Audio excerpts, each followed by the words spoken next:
And hello, and welcome back. It is Tuesday. That means service day. That means we're going to talk about service. We're going to talk about serving the world, serving ourselves. It just really means we're going to get to talk to some really cool people. Now, I do want to lead out because my next guest is also a parent. And as parents, I think we always have those moments where things are so special. We go above and beyond. Hopefully, you do too as a parent. We go above and beyond, and then all of a sudden, things happen. And so, I'm going to be very vulnerable. I went to Mainz over the weekend, and on Sunday, there was this big performance. And I cried about the whole time. It started, and I just lost it. It was amazing because there was really nothing to cry about. But your kids are doing what they love to do. It was so well organized. So they started out with 99 Luftballons, if you don't remember that. And I was like, all of the kids from all of these performance schools in Germany were singing it. I mean, it was just amazing. And then at the end, they sang, "Here Comes the Sun." So, as a mom, yeah, just imagine, me, red, big eyes, crying the whole time. But it was awesome. And that's what we do as parents. And why am I mentioning that? Because I'm a proud mom, but also because my next guest, as I said, is also a parent. And just before we went live, we actually did talk about parenting. Now, without any further ado, I'm going to bring to you Dan Armstrong. Hello, sir. You're on mute. Hold on. Now, there you are. Okay, you're Hello, good now. Dr. Natalie. How are you? I know we've been chatting already a little bit. You're a parent. How do you feel when you're as a parent watching your kids do something that is just what they've always been wanting to do? How do you feel when that happens? Well, that's amazing that you asked that question because all four of my daughters are talented in ways that are just astronomically better than me. Artistically, my oldest daughter, her knowledge of the natural world, veterinarian, animals. Uh, if you saw a snake in the yard, what kind is this? If you saw a bug, what kind is this? She would just spout it off. She was actually an advisor for the magazine Ranger Rick many Ooh, years ago. Yeah. my daughter My, loves that. oh, well, my daughter was a student advisor back when she was 11 to about 16 years old for that magazine. And second daughter, very talented with her writing Hmm. and her drawings. Third daughter, musically inclined, taught herself how to play piano, ukulele, guitar. Fourth daughter is an old soul. She's into Frank Sinatra, the Monkees. Her bedroom looks like a step back, like a museum. So they all have these expressions of who Yeah. they are that are just they're just free to be who they are, and it's a wonderful thing to see, and it does blow my mind. Wow, these are my people, you know. Mhm. Yes. It's amazing. It's amazing. And I mean, you're talented too, because, otherwise we wouldn't be sitting here. Now, talent is one thing or another. We have different talents. So, one talent that you just mentioned, being able to identify animals, that is enormously important, especially Yeah. with more and more animals disappearing from the world. Yes, exactly. Um, and at the same time, with global warming, whether you believe in it or not, there is some melting going on. There are new bugs, new animals appearing that we've never known before. So, very interesting. However, we're not here to talk about our kids, even though they might come back up. Dan Armstrong. Who is Dan Armstrong? When I first met you on social media, of course, it was the cable guy. And I was like, okay, what does that mean? The real live cable guy. And then I didn't stalk you, but for some reason, we ended up pretty consistently connecting or in the same places. So then I said, okay, who really is this person? Because this is what first grabbed my attention. So talk to us. The adventures of a real live cable guy. What does that mean and who is Dan Armstrong in your own words? Well, he's certainly someone that I'm still trying to get to know. Uh, I think objectively speaking, I can look at my life and say, wow, that's interesting where I came from.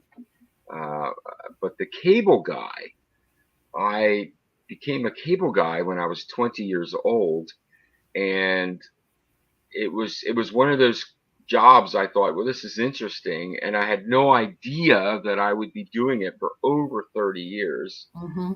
I've met over, I think we estimated 120 to 150,000 people's Wow. that I've met, Yeah. walking into their homes. And really, when you start to get into a career like that, when you're in someone's home day in and day out, you're almost like a walking bartender, Mm-hmm. because people tell you everything. You walk in their home and they go off on this tangent about why they are where they are, why or their parent died or their spouse died or something with their children, and all of a sudden you become someone to them that that they needed for at that moment. And I think my life began to take a different turn while I was in this career, that I became someone who was more aware of who I was while I was in someone else's life. So It I would almost tell my sounds wife stories. yeah, I mean, it almost sounds like a barber. We always hear stories about the barber shop or, going to the hairdresser. And Yeah. I personally, I don't talk a lot at the hairdresser. That's like my me time. But that is where a lot of people talk. So you got to hear everybody's stories. Did you also get a lot of being yelled at and screamed at Oh, because things weren't sure. working? Sure. Well, the the two most violent, we would do what's called non-paid disconnects, where we would turn someone off because if they didn't pay their service bill. Mm. Back in the day, we used to knock on the door and ask for the money, and if they didn't pay it, then we go out and turn them off. Okay. So imagine that you're asking someone for money, and then you actually disconnect the service right in front of them. Right. So I've had guys come out with clubs, banging on the ladder while I was up there. I had a guy pull out a shotgun. Hey. Uh, yeah, knives, guns, clubs. Luckily, that technology is evolving where that's not necessary, but our lives were at risk doing that kind of stuff. So it was a crazy time. So it almost sounds as dangerous as being a police officer. I do remember. Well, I wouldn't go that far, but I will say that a police officer did ask me one time. He saw me coming out of a house, and he said, "What are you doing?" And I said, "Well, and I told him what I was doing. I was collecting money." And he says, "You're nuts. You are nuts for asking for money in this neighborhood." I said, "Well, I'm just doing my job." And we Right. did have a few instances that I've heard of where guys have been physically assaulted. So luckily, Wow. I didn't come. I mean, it was close many times, but I was fortunate not to have that happen. And then So you wrote a story about that? yeah, I wrote, and that's the book that you had up there. I wrote. About 200 pages. It's on Mhm. Amazon. Yep, there it is. And I just over 30 years, I just picked some nuggets. I'm working Mhm. on a second one called. I hope it's called "The Adventures of a Real Life Cable Guy," Part Two. No reruns. And Oh. yeah, and I'm asking guys from across the nation to send me their stories, so it's not just my stories. Mhm. Um, but yeah, I just wrote stories. One story that's not in the book, but probably most likely will be in the next book. Walked into a guy's house. There's the coffee table. It's dark. It's dirty. And he says, "There's the TV." I said, "Okay." And I come around, and on the floor there's some dried animal fecal matter. And I said, "Oh, is there any way you could clean this up so I don't step in this?" And he said, "No, that's my son's dog, and he can clean that up when he gets home." I said, "Oh, okay."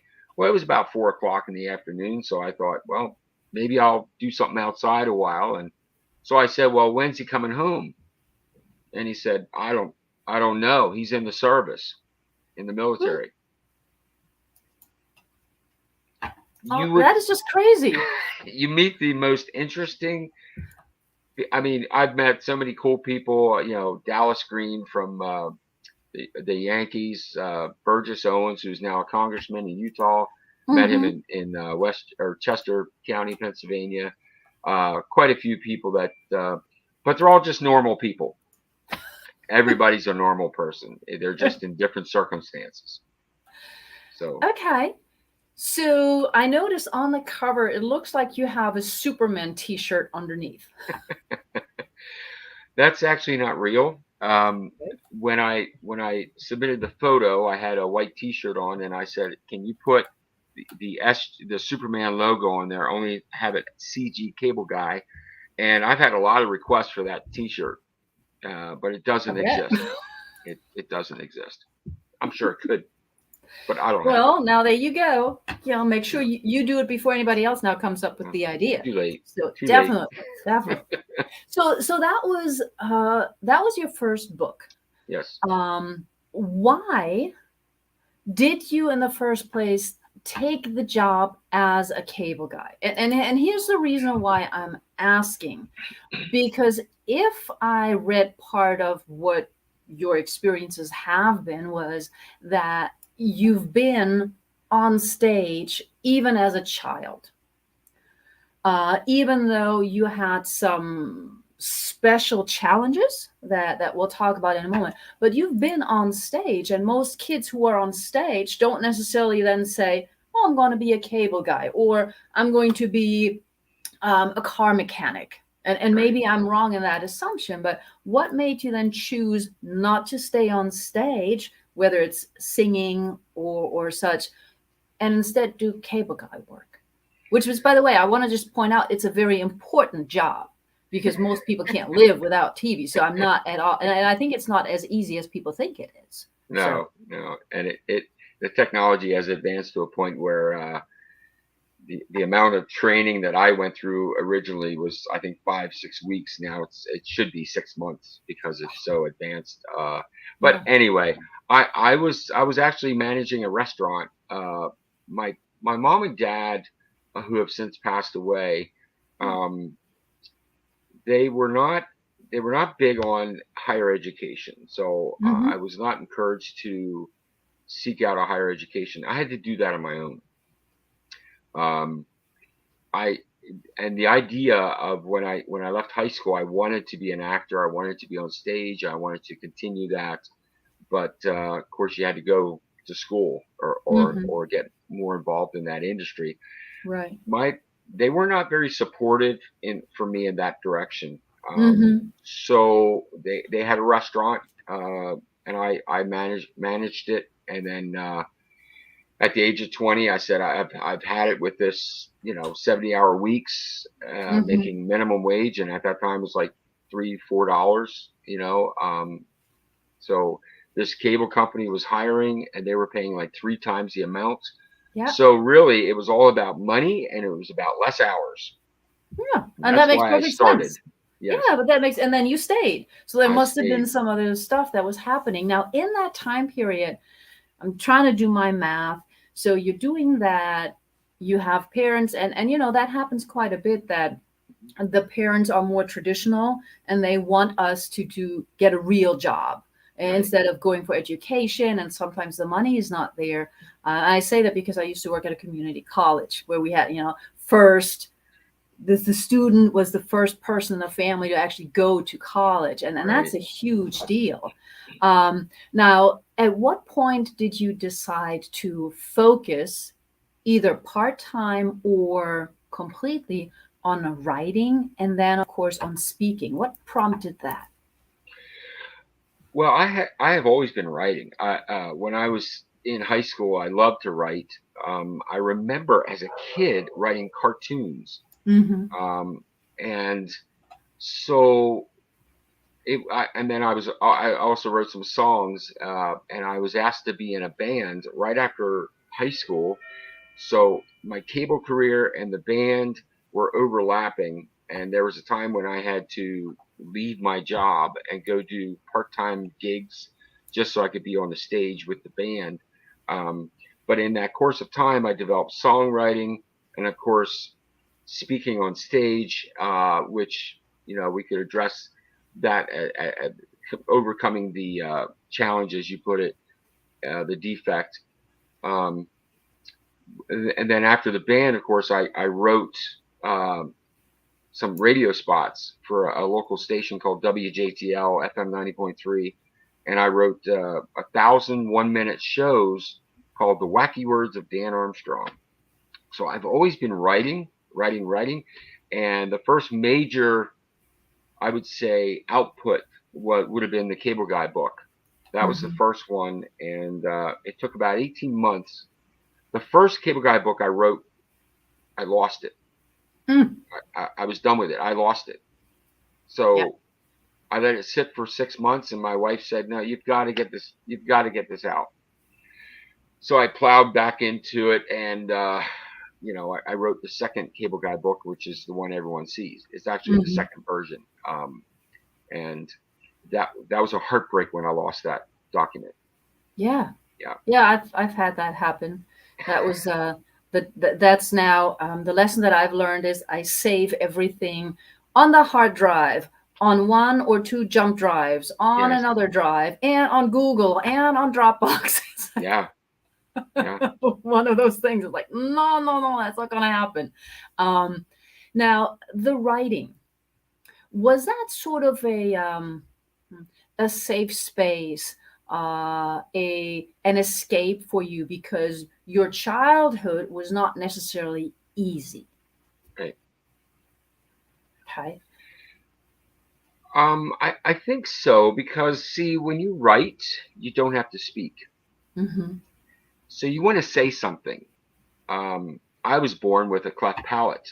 To this day, I wear a steel plate with a bulb in the back to block the hole that they could not fix. Mm-hmm. So I have a nasal quality to my voice, and every syllable that I speak, I have to think about before I say it. So Mm-hmm. as I'm speaking to you, it's like there's another guy in the back of my head monitoring everything I'm saying. So if you're not speaking, but you want to say something, you write it. Mm-hmm. So Mm-hmm. that was my escape. That was my safe place, so to speak. That was my way of course, with the band, I sang. So you're harmonizing with somebody else, or you're doing a solo, but there's a lot of noise behind you. There's guitars and drums and Right. keyboards, so you're not alone. Mm-hmm. So for me to speak, it took me many, many, many years to get over the idea that this is this is what I'm supposed to do. This is who I am, and the birth defect is really what made me special. Mm-hmm. Mm-hmm. And I love how you put that. And of course, in the latest book, which is also, of course, a bestseller, you detail those experiences a little bit more. You know, think big. Your chapter, you even mention your doctor, that, and I think you used the terminology. He was like the voice of comfort. Yeah. Because you could always go there. You also talk about being bullied, Hmm. being mocked, and yet at the very end, and you just said it again, you say it made me special, almost like it's a gift. Yes. So why do you think it's a gift if you went through all of those challenges, being put down, being yelled at, being made fun of, ending up frightened and wondering what's going to happen? How can you turn that into a gift? You know, I think of the moth or the butterfly trying to get out of that cocoon, and they're struggling to come out of there, and the their wings have to be strengthened as they're coming out, or if we would just open up that cocoon and they would flop out, they would Mhm, die because they had no strength to deal with the real world. mhm, And I think each of us have a struggle that we have to it has to become a strength, mhm, or a tragedy that becomes a triumph, an obstacle that's overcome, and one more point of that would be a pain that becomes a purpose or a promise or a mhm, passion. mhm, And I don't, I know I would not be who I am today. Maybe there'd be another version of me, but I would not be who I am today had I not been who I was when I was 5, 6, 7, 8, being mocked, being bullied. The story I talk about in the book was I was watching these boys play a game of kickball. My little fingers were around the backstop, the metal fence. These boys came up behind me and they grabbed me and they threw me down on the ground and held my hands down behind my head. Spell your name, spell your name. And of course, with a cleft palate, I couldn't really speak clearly, so it was very it was very muffled and nasal, and they were spitting on me and calling me moron and all this stuff. Mm-hmm. Well, I didn't know, and of course I don't know if they planned it, but there was an ant hill there, and all the ants went into my shirt, down my clothing, Mm-hmm. and when the teacher finally yelled to get them off of me, I ran to her, looking for safety, and of course I'm brushing all these ants off me, and I didn't know they were all inside my clothing, biting the heck out of me. And anyway, it got to the teacher, and she looked at me and said, I thought she was going to say, "Are you okay?" But she said, "What's the matter with you? Are you retarded?" And of course, this was 50 some years ago, when but that was the word she used, and it Mm-hmm. was like, wow, I'm just like all these other kids. I just can't talk. Mm-hmm. I just can't talk like you. Um, so it was a very traumatic experience. But that traumatic experience, uh, even though it's one of those memories that will never go away, Mm-hmm. but I can assign new meaning to it. Like Viktor Frankl talks Yeah. about the meaning of life. You know, you may not be able to change the circumstance in your life, but you can change the meaning that you apply to it. Right. Why did I go through this? Hey, guess what? There's other kids out there going through the same thing. There's other adults who are Mm-hmm. carrying this burden with them, and perhaps they'll read something in this book, think big, and they'll say, "Hey, yep, there it is. This is a story that can help me and impact me, or help my son, or help my daughter." Mm-hmm. And all the other authors in this book have just been, their stories are phenomenal. Simon T. Bailey, he's the author of, I forget, I think it's 8 books, but he said this book is like a feast Mm-hmm. that you can come back to every day and read something new. It's just a phenomenal book that I think will help so many people. Yeah, and I think that's what struck me because like you said, we can always turn something around. It's a process. It doesn't happen Yes, from, today to yesterday. You have right. to work through it and really get to that appreciation. Based on that, is that why most of the talks that you do, most of the messages that at least I hear you share are usually a positive, hopeful, inclusive. Is that part of why? Yeah, that is such a great question, because one of the topics of my speeches, or my talks, is be aware be aware of your presence in the lives of other people. Be Mhm. aware of who you are in the life around you, in the community, in the church, in the neighborhood, because you have something unique that I don't have. I have something unique that you don't have. So everyone is designed to be a part of this world for some reason. And when you're mocked and bullied, you think yourself as someone being less. The self-esteem, Mm. is a very fragile part of our being. Yes.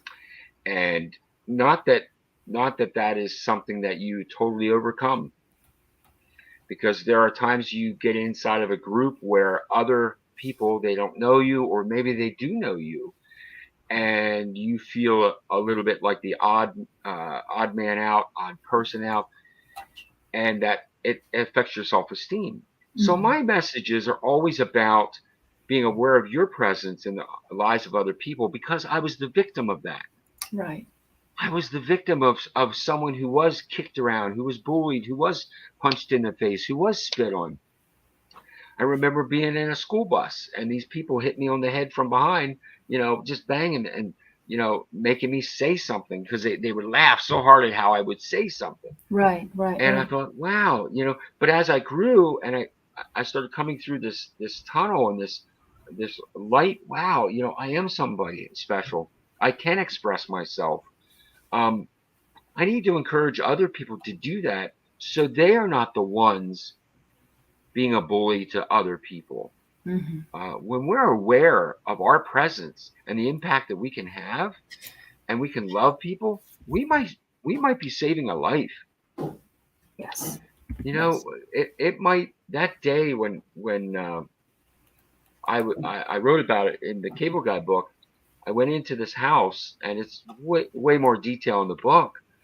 But this guy, it was a mess, and I was angry being in his house. It was disgusting. It was dirty. He had dried food on his clothing, and I was just disgusted at what I saw. And I did the work, and anyways, when I was finished, I sat down. I said, "Here, I need you to sign the paperwork." And he looked up at me through these sunken eyeballs and straggly beard and food on his shoulder, and he said, "Hey man, I'm really sorry about the house, man. My sister, she bought this cable service for me because I don't have long to live." He was a Vietnam vet, and he was Hmm. dying from sickness from the war.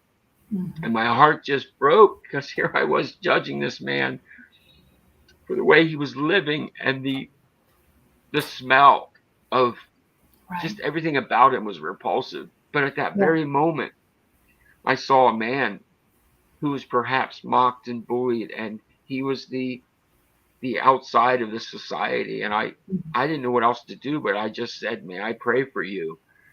And he said, "Yeah." And I put my hand right down on that dried food on his shoulder, Hmm. and I said, "God, I don't know this man, and but you do. You know him better than I will ever know him. Please bring comfort to him." And I Yeah. left, and my heart was broken because I was the bully. Hmm. I was treating him with less respect. And a couple weeks later, his sister came into the office and returned the equipment. And Oh. she said the address, and I heard it was a small cable company, but I heard the address, and I came out to the counter and I said, "Wait a minute, we just put this in a couple weeks ago." And she said, "Yeah, my brother died." And I said, Mm. "Oh my gosh, I'm so sorry." And she said, "Were you the one?" I said, "Yeah, I was with your brother." And she said, "He told me about you, that you took time to touch him, Hmm. to touch." And she said, "You were the last person to see him alive." Wow. And I think sometimes if we would really examine where we are and really Hmm. pay attention to the world around us, you might be the last person that someone sees, and you might be the last person that shows them love. Hmm. Be aware of your presence in the life of other people. That's my message. Yeah. So Wow. sorry. And it is, thank you for sharing that, because it is so important to understand that, there are all these sayings, say goodbye to your loved ones because you don't know if you're going to see them again. Yeah. Right? You can Right. walk out the door and something can happen. And of course that's very dear to us because we're always trained to care about our family, our like Yeah. nuclear little family. But our family is so much bigger because humanity is our family. Exactly. And then how do we learn to apply the same things? And so the last person to see somebody, maybe not, but even if he was still alive, in this experience that you've had, he'll never forget that kindness Right. and the love that was shown. And maybe Right. that made his last days even better. If he told his sister about it, that is just very powerful. And you didn't have to share that because you're also saying, I was judging him before. Hmm. Um, but when it comes to judging, I always say it's normal to have that first instance where we judge. I don't, anybody who says they don't judge, I don't believe them. I don't trust them, because we Right. do. We've been trained that way. Our brain goes, oh my God, what kind of hair is that? Oh my Mm-hmm. God, what kind of shoes are those? But, it doesn't mean that we act on it. It's just like, oh, wow.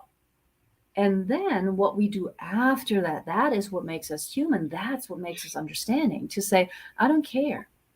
If you drool a little bit, or if you look as if you don't have any money, that's not what it's about. What matters is in here.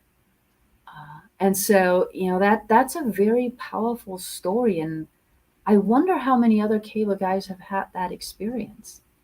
Quite frankly, Probably, probably more than we know. yeah, Um, they, yeah,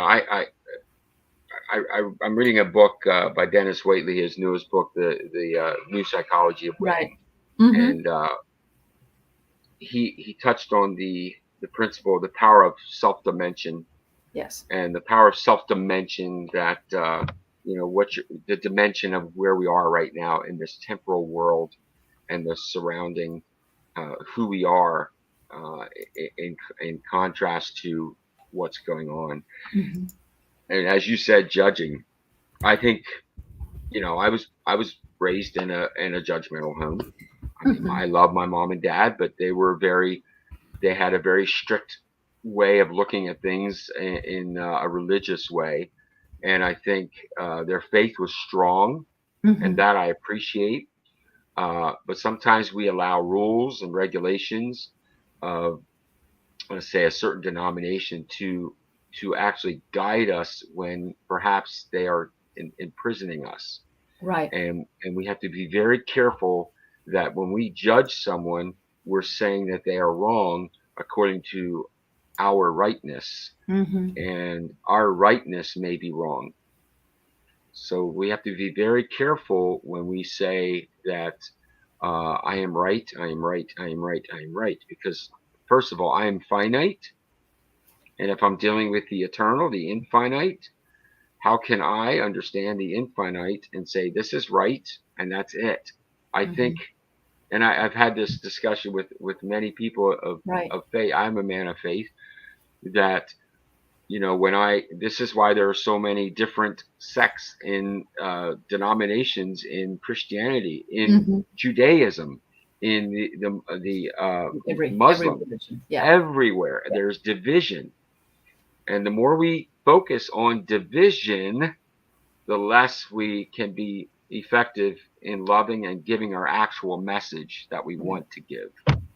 So judging Absolutely. is it's a certainly a subject to be studied Oh and yeah. understood. Yeah. And a lot comes from, yeah. I mean, there's faith, and then there's blind faith, right? Yes, yeah, And the blind faith is like you say, you just follow the rules. You don't question them. You just follow them. Even sometimes, if you can see they don't add up. It's like, there's black, and I'm being told it's white. It's like going back to the idea of being a parent. Why is the sky yes, blue? It's like, don't know. It's just pretty, But it is so important, and I love how you refer to that. The touch is one of the most important actions, and I actually yes, put that in the comments. We're going to take a little break, and then I want to also talk about words a little bit more, because words sometimes I think can be even more hurtful than yes, actions. yes. So let us take a teeny tiny break. We will be right back. Hello and welcome to the Los Angeles Tribune. Since 1886, our name has been a part of the world of journalism.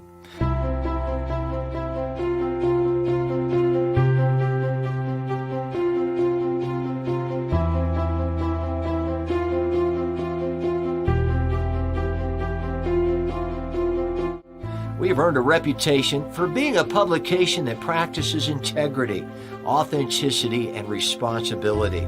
For general inquiries, contact today. Thank you on behalf of the Los Angeles Tribune team. And of course, in just a moment, I'll bring back Dan Armstrong, who's not just the cable guy, but who has already shared a lot of really detailed information of the experiences, especially the human experiences.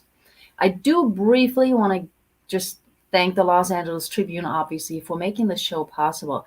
But I also want to point out, in case you have not noticed, there is another event coming up. Of course, produced by the Los Angeles Tribune and Ace Production, Adora Evans, and that is Think and Grow Rich. Can you really? A number of very well-known thought leaders are going to join us in the next few days, starting, of course, this weekend. And they are going to share some of their insights on thinking and growing rich. This is, of course, all with permission to be used. The reason why I'm also mentioning that is not just because it's coming up, and therefore I'm not going to have a show next week because we're still going to be in the final stages of that event, but also because when we're talking about words, when we're talking about actions, Think and Grow Rich has a certain stereotype. Think and grow rich. So people say rich, and of course we all know what most people think. It's about money. And you mentioned earlier you took the job as a cable guy because it was more money than what you were doing. In your world, what does being rich mean? I am so wealthy, I don't know what to do with all of it. I am just, the older I get, the more I realize that, there's a scripture that says about storing up treasures in heaven. Mm-hmm. And sometimes I feel like I'm grabbing that part of heaven and bringing it down because I have friends, I have talents, I have skills, I have creativity, I have breath in my lungs. I read something this morning that says every time you take a breath, someone else is taking their last. So be thankful for what you have and not for what you don't have. Mm-hmm. We have so much. And I read the other day that the poorest person in America is more wealthy than some people in other countries, some of the African places, how poor they are. And yet here we are in America with the wealthiest country in the world. Germany, the economy is incredible. Other countries that have so much wealth, rich, rich to me is this. Mm-hmm. I started this library probably about 40 years ago. And if I could check, this is my first book that I started with, The Yeah. Dialogues of Plato. Oh, yes, yes, yes. I I still love have it. Plato. This was the first book I bought to start this library, and I have never stopped, and I'm always reading. So rich is information, rich is knowledge, rich is my relationship with God, rich is my relationship with people, my wife, my family, my friends, other friends who are just really special to me that Mm-hmm. I can't even imagine life without them. Mm-hmm. So if I were to think more about what I've been given, I think I increase it. Mm-hmm. Mm-hmm. Mm-hmm. Absolutely. Absolutely. And it is so important. I love how you keep talking about the human aspect because so many people are focused on the material aspect. And I think it's part of the world we live in. I also think it's changing a little bit again. Mm-hmm. Thanks to a lot of the lockdowns, I've noticed that more parents have spent more time with their kids. Maybe they've been forced to, but still, you could see them actually in the U.S. walk outside together, which in the U.S. I have not seen that often. So there has been a little bit of a shift, and a lot of people seem to realize that the human touch, whether it's physical or whether it's just by picking up the phone and calling somebody, is really important. Here in Europe, but I believe also in the US, there are now a lot of studies about, especially the older people, being lonely, being forgotten, Yeah. and being shipped off to a senior citizen home somewhere, and then they're safe, but there they are, and that richness, that everything that we are thanks to them, however they give it. But you also wrote another book, and this is why Mm-hmm. I'm talking so much about the idea of the human being, if you want. Um, the other book that you wrote is very interesting because it has a title that says dust. And it has a title that says smart. So, smart dust. And going from cable guy to think big, this book is in the middle of all of that. And it is, in my opinion, and I have not read all of it to the last page yet, but it's a very different kind of book. What is this book about, and what inspired you to write Smart Dust? About 4 years ago, I came across a science article about the technology that was used to measure and monitor uh, volcanic activity or seismic activity around volcanoes. And they used these microscopic, it was nanotechnology. And these scientists who came back to the station near the volcano began to look at the diagnostics of the information they had gathered, and they noticed that some of the data was current. It was happening as they were looking at it.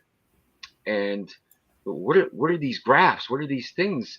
And they started to realize the pulse of each one of them was actually on the screen. And what had happened was the smart dust was listening to their heartbeats and recording it. So I got this idea that what if smart dust could be used to impregnate the world as a whole to measure and monitor and control them. So it's a science fiction book based on real technology. And ironically, as once the book came out, I started seeing more and more, I would say, measurements of the actual smart dust that's out there. One I had put on Facebook, a grain of rice, and then it shows the world's smallest computer, which is the microscopic nanotechnology. Is you couldn't even, if you put the grain of rice in my hand, you could not see it. And that's the point of smart dust, the dawn of transhumanism, is that these particles are spread out through the earth without consent, so they could develop. They could get inside the pores of where human hair would be seated. They would be seated in where human hairs would come out. They would go in there, those pores, and eventually turn the human into perhaps part AI, artificial intelligence. Okay. So the transhuman is someone who's not human. They're being trans into artificial intelligence. So now, the interesting thing is that the way it's being used in the book is to lower the population and to use it as a way of monitoring and controlling a population and dumbing down their intelligence. So they're not aware of what's going on. So it's out there, but it's also out there. Okay. That is interesting because, of course, I saw those images on your Facebook page. But from what you just said, there are sometimes movies that have a deeper message. And right now I'm blanking on what the movie was called, but it was not that one. Anyhow, no, I'm like going through my library of movies right now, but I can't think of it. But it was there that the technology, for example, of taking photos all the time of your kids while they were doing something was actually stupefying the parents so that somebody else could take over. And that is sort of when you're saying the smart dust, is that really making us smarter? Is that making us maybe not quite as smart? What are we doing with it? Well, it's interesting. In the book, my editor said she had to stop reading the book several times to go research, because what I was writing, she goes, "Wait, this can't be real." And then she came back and says, "I can't believe this stuff. This is real stuff. You're really quoting, government agencies and some historical facts that are in this book." I said, "Yeah, this is all researched." And but one of the things was deep fakes. Taking artificial intelligence, and they just did it. The president of Ukraine, there was a video out of Zelensky saying to his troops, "Hey, surrender, we're done," and it wasn't him. Right. It wasn't him, and he had to come out and debunk it. But in the book, I talk about deep fakes, how they can use artificial intelligence and technology to create a person or a likeness of a person to give a message that isn't accurate, and thereby control a population through mass media manipulation.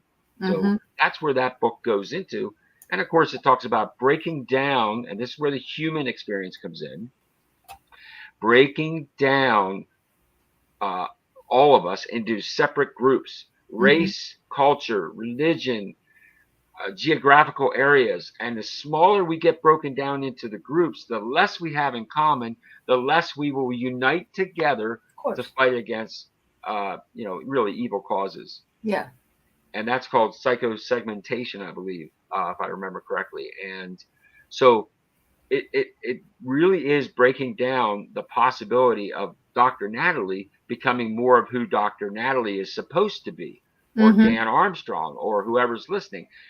When we surrender our minds, our control to something outside of ourselves, Right.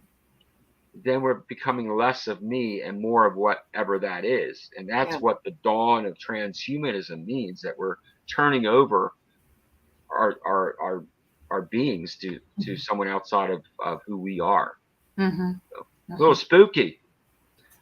Yeah. Yeah. No.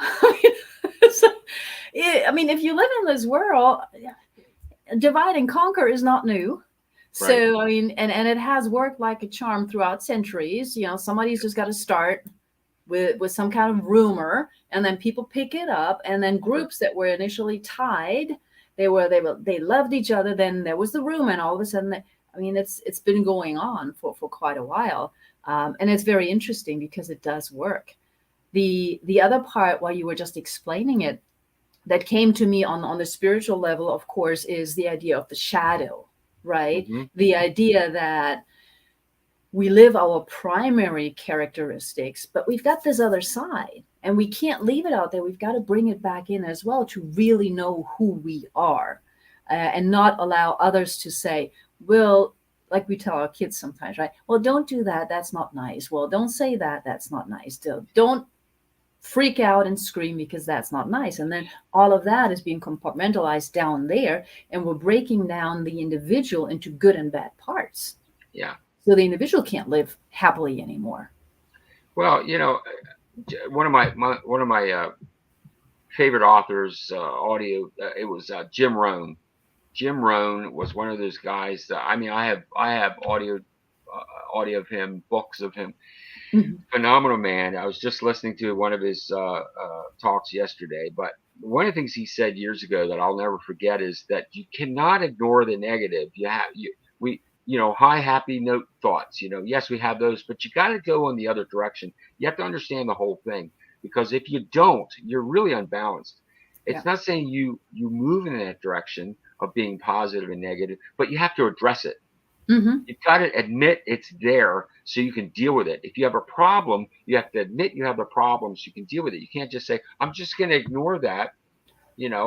I'm going to ignore that debt that I have, or I'm going to ignore this bad relationship I have, and maybe it'll Right. go away. No, you've got to address it. Yeah. My favorite scripture is James 4:14, that says our lives are but a mist. They're a vapor. They're here for a while and then they're gone. Mm-hmm. So I would add to that, or amplify that and say, hey, you only have so much time. Yes. So you've got to love people. You got to stop this judging. Yes, you have to address the negative, and accentuate the positive. We've got a lot of work to do. And, and these books are just examples of actually a positive and a Mm-hmm. negative, a warning message. Maybe that's what Smart Dust is. It's Yeah. just a warning message. Whereas Think Big is a real positive, like, this is where you were, this is where you are, this is where you can go. So it all comes together. The thoughts of growing is painful, but Yeah. it's also promising. Yes, absolutely. And it is so important what you're saying, that we got to look at all the sides, because people always try to hide sides away, and that doesn't work. I love doing the tree posture in yoga, and some people don't understand it. They're like, oh, but I'm wobbly. It's like, yes, that means you're a little off balance. So let's look at which side is a little off balance today, and then address it, because we can't think it away. We can't wish it away. It just doesn't work like that. It's about getting to know ourselves And that's why when you were talking about your story and also the books, it seems to me that this is, I mean, I'm not going to make an assumption. For me, writing is also finding closure sometimes. Mm-hmm. It's like, okay, I'm now done with this. With me, books bubble up. I can't sit down and say I write every day. That's just killing Right. me. But it bubbles up like a volcano, and then it comes out and then it's done. And so for me, it's that process of saying, okay, now I'm done with it. I can move on, or I can add to that knowledge base. Yeah. For you, you share all these important messages. So words are important in writing, in speaking, Mm-hmm. the way we use them, the way we use them to judge. What is next? What is your next big, think big dream or idea? It doesn't have to be precise, but like, where do you want to take what you have learned and what you still have to give? I think there's really two audiences that I could address. One would be the the, the happy high notes, the Mm-hmm. encouragement though to recognize your world, be aware of your presence. What can you do to change? And I think getting in front of people doing that. I've been in a transition in the last 10 months Yeah. from the cable industry to doing more speaking to I finished Smart Dust last summer, got published in October. Yeah. I when Kyle Wilson and I connected, and just one of those heart center guys that if you Mm-hmm. know him, you love him. He reached out to me. We just connected on so many different levels. When he asked me to be part of Think Big, I jumped on it. Um, so we're working on ways to amplify this message in front of audiences. That's where I want to go. I want to be available Mm-hmm. to audiences that want to hear this message. Yeah. I will be on some podcasts coming up, and actually in another book coming up, probably in December. So Oh, we're moving in new directions. yes. But that is awesome. Because, I mean, new directions, every time we learn something, we see a new direction, we see another goal, we see another group we can serve, we can see another group that we can help. I think that's what makes life so fun, to not get stuck, but say, wow, what's the opportunity today? And opportunities. I have synesthesia. Okay, and that's when I hear music, I see colors and I see Hmm. shapes. When I see people, sometimes I see the same thing, colors and shapes. And I also see life in shapes. And I Hmm. see this all the time, overlap. See, I overlap with people, and you might overlap for a very short time, but that time is so important. And sometimes you overlap longer. So maybe this part of the relationship is important, but now this part is much more important. Hmm. And we overlap with people, whether we realize it or not, on a daily basis. And my biggest challenge to everybody is be aware of your presence. Share Hmm. your love, your message, your peace, your promise, your passion without excuse. And, at the end of the day, you can lay your head down and sleep well, knowing that you did what you were supposed to do for today. One of my biggest fallacies in my personality is to compare myself with others. Why Oh am yeah. I not like that guy? Why didn't I write 5 books instead of Hmm. 3? Why am I not a real estate mogul? I just got rid of my real estate. I'm just got fed up with it. And it's like, why don't I do it? Stop. And Kyle Wilson said this back in just earlier in May. He said, um, we are all on our own journey, and it's a message we've all heard. We're Hmm. all on our own Hmm. journey, but sometimes the message resonates more Yes. at one time in our lives than others. And this Hmm. time it resonated more. I thought, you know what? I'm Dan Armstrong. I'm just going to be me, who God wants me to be, who I believe I'm supposed to be, and pursue that, whatever that looks like. And when I lay my head down to die, I'll be able to say, I did what I could. Hmm. I did what I was supposed to do. And I know there's going to be more music in me, but it is what it is. And that's awesome, Yeah. because the comparison earlier, you mentioned the idea of self-confidence, which of course is one of my little peeve projects, right? Because people don't love themselves enough. So if you Right. don't love yourself enough, you can't love others, and you Yeah. can't receive love. It just doesn't work, which is also what you mentioned earlier, that there are so many challenges for us in the world today. So the comparison is a big part of it. The social media is, I mean, when I just see that, sometimes I walk outside and everybody's like taking a selfie, smiling. And the minute they put the camera down, they're like looking like this. It's like, which one are you? Yeah. Yeah, a lot of people get inundated with that. Yeah. The self love and the way that you just explain it, yeah, I can only do what I'm here to Yep. do, because we're all unique individuals. So when you say at the end of the day, at the end of the time here on earth, Mhm. you'd just like to be able to say, oh, I've done what I could. What out of that, and based on the last hour, I think I have an idea what you're going to say, but I'm still going to let you say it.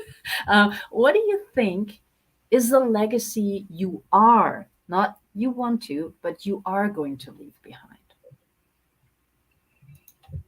I hope that I leave behind someone who understands that I am I am filled with fallacies, but I'm doing my best to love people. I would hope that at my celebration of life, someone would say he did he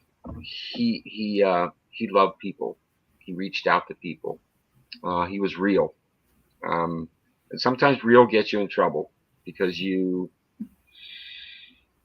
become more vulnerable than maybe you should be, and then you're judged for that. But I think it's just more important to be real. And when my time is up, I hope people just remember me as Dan, the guy that did his best. I think that's how I would summarize it. Someone who loved and reached out. And I will tell you that watching your shows, no one would ever guess that you struggle with self confidence because you are bold, you're voracious, you're educated and well versed in many subjects. I've watched many shows to know that when you reached out to me and said, "Hey, would you like to do a show?" And I'm like, "Wow, Dr. Natalie." And Rex reached out to me as well, and Yes. Mo has been contacting me, and I talked to Adora. So your community is just like primo. You're fun to hang out with, all of you. And Sandra Well, Hortensy's another one. like attracts like. Yes. Yeah, we're all in this together, and I think that's what this community is all about. It is about bringing education, bringing insights to anybody who's willing to listen. And what I say, and I used to say this to my students too sometimes, and to my daughter, or in my own life, like, well, when so and so said it, I heard it, and it went in here and out there. Like four other people said it did the same thing, but then all of a sudden, Dan said it and it stuck. It's Yeah. like there's a time and a place when we're ready. So we're just trying to share all the information we can. And part of the reason why I asked you is because you're always there and you're always engaged and you're always spreading positivity. And that's what I love. And because you are real, there are so many people who pretend. When somebody's real, it helps the audience, the live one, the ones who are going to watch it later. It helps them understand that if they have a dream, all they have to do is stick with it. Yes. Yes, there's going to be a job you have to have. There's going to be a challenge in family. There's going to be a challenge with friends, all of that. In the end, if you create your support system Mm-hmm. and you're able to do what you did, turn something that people look at as something negative, something to laugh at, into something positive. Yeah. That's And pretty cool. we will always have a problem. There will always be a problem in your life. And when you accept that, people say, "Oh, I have another problem." It's like you will always have a problem. And when you accept that you will always have a problem, it gets easier. The problem's still there, but it's like, hey, there's going to be a problem that I have tomorrow. There's going to be a support system I need for that, and I need to be vulnerable enough to ask and put the ego down, put the ego down and say, I need help. And Yes. that's really my whole life has been asking people for help, and people have come alongside me and lifted me up. And that makes me more aware of my presence in the world around me. And there's only one thing I'll disagree with you. I don't use the word problem. Because the All word right. problem itself has already a negative connotation for most Yes. people. So I always call it a challenge. Challenge, yes. All Yeah, right, we all because have a challenge challenges. opens your I'll mind up. repeat myself now. I'll say it differently. Just kidding. Well, I mean, everybody has their own style, but I'm like, no, problem True. sounds negative.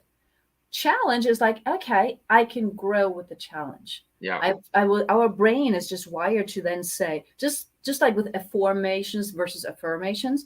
With affirmation, all of a sudden our brain goes, oh yeah, how can I get there? How can I get there? So Say that's that just again. Affirmation yeah. Mm-hmm. instead of affirmation. Yes. Yeah. Those are questions you ask yourself. I didn't come up with that. Noah St. John did. Yeah. But they, Okay. to me, they're even more powerful than affirmations sometimes. Interesting. I like that. I'll have to look into that. Okay. I'll have to buy a book And then on I'll it. have you back when Okay. when you know how to use that. I'll see you All in a right. couple years. No. I don't think it'll be that long. But I heard the church bells here. I think I may have heard them where you're at as well. That's So my I know we're clock. out of time. Yep. Thank you so much, Dan. It's been a pleasure. My pleasure. Hope a lot of people will watch the review as well, the replay, because you shared a lot of nuggets and I didn't have time to type everything because I was actually listening and being present. So You're a wonderful woman. thank you so much, Dan. I can't wait for your next book and what else comes Thank you. next. We will see. For everybody else, next week, no show because it's the wind down of the Can You Really Think and Grow Rich tour. Bye, everybody.